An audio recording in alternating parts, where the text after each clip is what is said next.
Assalamualaikum warahmatullahi wabarakatuh. Perkenalkan, nama saya Fazira Asri dari jurusan Komunikasi Penyiaran Islam, Fakultas Dakwah dan Komunikasi dengan NIM 0101233139. Di sini saya ingin membahas materi mata kuliah Ilmu Dakwah dengan 3 pembahasan. Yang pertama, terminologi hadis, kedudukan dan fungsi hadis, dan dalil-dalil tentang kehujahan hadis. Baiklah, yang pertama terminologi hadis. Kata hadis secara etimologi merupakan isim masdar dari kata kerja hadasa, yahdisu, hadisa yang berarti komunikasi, cerita, percakapan baik dalam konteks agama maupun duniawi atau dalam konteks sejarah atau peristiwa dan kejadian aktual. Penggunaan dalam bentuk kata sifat adjektif mengandung arti yang pertama berarti al-jadid, sesuatu yang baru. Lawan kata dari al-qadim, sesuatu yang lama. Yang kedua berarti al-khabar atau berita, yaitu sesuatu yang dipercakapkan atau dipindahkan dari seseorang kepada orang lain. Dan yang ketiga berarti al-qarib, sesuatu yang dekat. Dengan demikian, pemakaian kata hadis di sini seolah-olah dimaksudkan untuk membedakannya dengan Al-Quran yang bersifat Al-Qadim. Sedangkan secara terminologi, hadis adalah segala ucapan Nabi Muhammad SAW, segala keadaan serta perilaku beliau.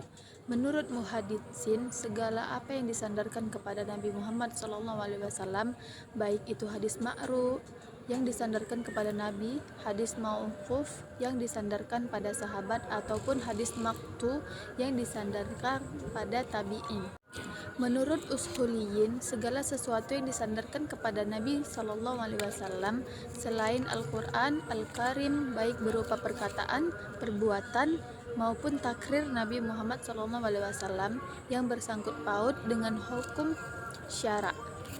Menurut MM Azami, penggunaan kata hadis dari sudut kebahasaan dalam Al-Quran ini antara lain ialah: yang pertama, komunikasi religius, pesan atau Al-Quran. Yang kedua, cerita duniawi atau kejadian alam pada umumnya. Yang ketiga, cerita sejarah atau historical stories. Dan yang keempat, rahasia atau percakapan yang masih hangat. Yang kedua, sunnah. As-sunnah secara etimologi adalah jalan yang ditempuh, sedangkan secara terminologi adalah segala sesuatu yang bersumber dari Nabi SAW, baik berupa perbuatan, perkataan, atau pernyataan di dalam masalah-masalah yang berhubungan dengan hukum syariat. Menurut kalangan ulama ushul, sunnah adalah sesuatu yang disandarkan kepada Nabi Muhammad SAW selain Al-Quran, baik berupa perkataan, perbuatan Nabi SAW selain Al-Quran, baik berupa perkataan, perbuatan, ataupun takrir yang pantas menjadi dalil hukum syara. Sedangkan menurut fuqaha, sunnah adalah hal-hal yang berasal dari Nabi SAW, tetapi hal itu tidak fardu dan tidak wajib. Yang ketiga, kabar.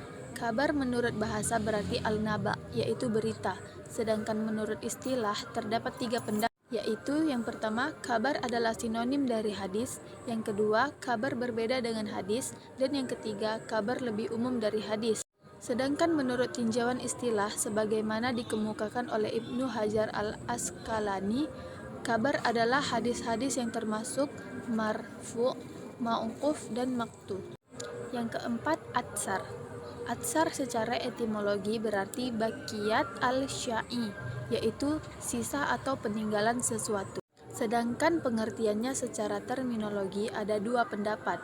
Yang pertama, atsar adalah sinonim dari hadis, yaitu segala sesuatu yang berasal dari Nabi SAW. Dan yang kedua, atsar adalah berbeda dengan hadis. Lanjut, masuk pembahasan yang kedua, yaitu kedudukan dan fungsi hadis. Pada masa Rasulullah, tidak ada sumber hukum selain Alkitab atau Al-Quran dan Al-Sunnah. Di dalam Allah Ta'ala terdapat pokok-pokok yang bersifat umum bagi hukum-hukum syariat tanpa pemaparan rincian keseluruhannya dan pencabangannya, kecuali yang sejalan dengan pokok-pokok yang bersifat umum itu, yang tidak pernah berubah oleh bergulirnya waktu dan tidak pernah berkembang lantaran keragaman manusia dan lingkungan dan tradisi masing-masing. Secara global, sunnah sejalan dengan Al-Quran, menjelaskan yang mubham, merinci yang mujmal, membatasi yang mutlak. menghususkan yang umum, dan menguraikan hukum-hukum dan tujuannya. Kedudukan hadis sebagai bayani atau menjalankan fungsi yang menjelaskan hukum Al-Quran tidak diragukan lagi dan dapat diterima oleh semua pihak, karena memang untuk itulah Nabi ditugaskan Allah Subhanahu wa Ta'ala. Lanjut masuk ke pembahasan yang ketiga, yaitu dalil-dalil tentang kehujjahan hadis. Yang pertama, Al-Quran Al-Qarim. Di dalam Al-Quran terdapat banyak yang menjelaskan tentang kewajiban taat kepada Rasulullah SAW, antara lain firman Allah Subhanahu wa Ta'ala yang memiliki, "Hai orang-orang yang beriman, taatilah Allah dan taatilah Rasul-Nya dan ulul amri di antara kamu. Kemudian jika kamu berlainan pendapat tentang sesuatu, maka kembalikanlah ia kepada Allah atau Al-Quran dan Rasul atau Sunnah. Jika kamu benar-benar beriman kepada Allah dan hari kemudian, yang demikian itu lebih baik akibatnya." Quran Surah An-Nisa ayat 59. Yang kedua, hadis-hadis Nabi SAW. Adapun hadis-hadis Nabi yang menjelaskan tentang kehujjahan, aku tinggalkan kepada kalian dua perkara. Kalian tidak akan tersesat selama masih berpegang kepada keduanya, yaitu kitabullah dan sunnahku. Yang ketiga, ijma.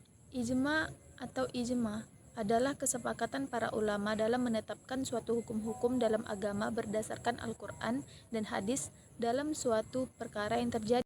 Secara etimologi, ijma mengandung dua arti. Yang pertama, memiliki arti kesepakatan atau konsensus.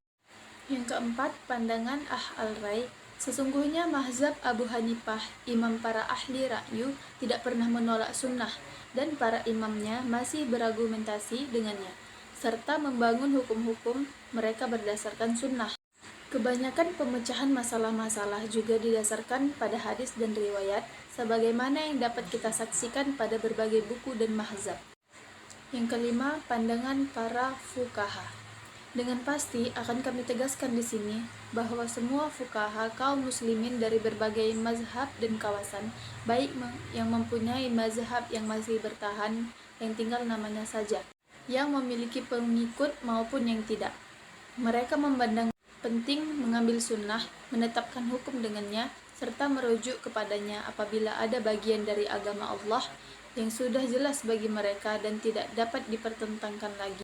Sikap seperti ini sama-sama diambil oleh orang yang cenderung kepada mazhab hadis. Baiklah, sekian video penjelasan dari saya. Jika ada kesalahan dan perkataan yang kurang jelas, saya memohon maaf. Wabillahi taufiq wal hidayah. Wassalamualaikum warahmatullahi wabarakatuh. Terima kasih.